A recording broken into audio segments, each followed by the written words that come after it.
নমস্কার। এই মুহূর্তের বিশেষ গুরুত্বপূর্ণ খবর। আমায় অতটা বিশ্বাস করবেন না, মাথা দেড়ও টাচ করতে পারেন, এমনই মন্তব্য করলেন মুখ্যমন্ত্রী মমতা বন্দ্যোপাধ্যায়। সেই রেস ধরে নাম না করে পশ্চিমবঙ্গ বিধানসভার বিরোধী দলনেতা তথা নন্দীগ্রামের বিজেপি বিধায়ক শুভেন্দু অধিকারীকে তোপ থেকে মমতা বললেন, গদ্দারদের কমরেড গদ্দার বাবু। আমি নাম বলি না, নাম বলতে আমার লজ্জা লাগে। যখন পার্টিতে ছিল তখন সব থেকে বেশি পেয়েছে, যেটা আমরা কোনো দিনও ভাবতে পারিনি। সব থেকে বেশি খেয়েছে, কিন্তু লঙ্কা কাণ্ডের মতো যাতে নিজে ধরা না পড়ে সেই জন্য কোর্টে গিয়ে গরিব ছেলে মেয়েদের চাকরি খেয়ে সাধু সেজে বসে আছেন। এই সাধুদের চক্রান্ত আমি বের করব। মমতা ব্যানার্জি আরো বলেন, জোর করে গায়ের জোরে কাউকে খুন করে, কাউকে লুট করে, টাকার জোরে নিজে কোটি কোটি টাকার মালিক হয়ে অন্যদের বলছে চোর। চোরের মায়ের বড় গলা। বাসে বা ট্রেনে দেখেছেন যে পকেট মার করতে? সেই প্রথম চোর চোর বলে, তারপর যখন সবাই উঠে দাঁড়ায় তখন নিজে পালিয়ে যায়। তারপরে বলেন, স্কুল এডুকেশনে সব থেকে বেশি পকেটমারি করেছে কে? ভুলে গিয়েছেন পূর্ব মেদিনীপুরের লোক? কার বিনিময়ে চাকরিটা আপনারা হারিয়েছিলেন? কিসের বিনিময়ে? খবর আমি রাখি, আমি কারো চাকরি যেতে দেব না। ওরা চাকরি খায়, আজ চাকরি দিই তাই আমি কাউকে টাচ করছি না। কিন্তু আজকে আমি টাচ করছি না বলে মাথাকে আমি কোনোদিন টাচ করব না সেটা ভাববেন না।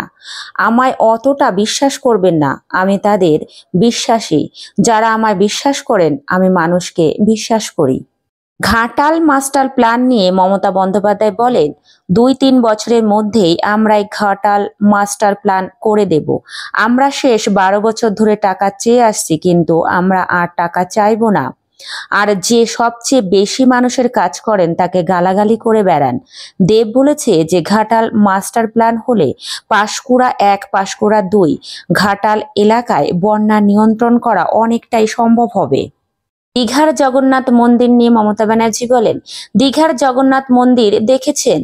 দেখলে বুঝবেন যে একটা মন্দির হচ্ছে। পুরীর জগন্নাথ মন্দিরের মতোই উচ্চতা থাকবে সেই মন্দিরের। ইতিমধ্যে ঠাকুর এসে গিয়েছেন। যেদিন মন্দিরের কাজ শেষ হয়ে যাবে সেদিন তাদের অধিষ্ঠিত করা হবে।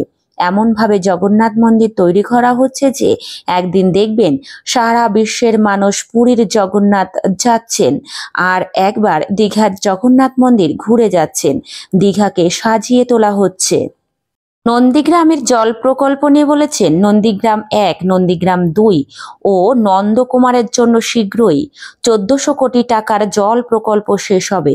আরও 5টি শিল্প পার্ক তৈরি করা হচ্ছে। তাজপুরে গভীর সমুদ্র বন্দর তৈরি করা হচ্ছে। মঞ্চ থেকে বিজেপিকেও তোপ দাগতে তিনি ছাড়েননি।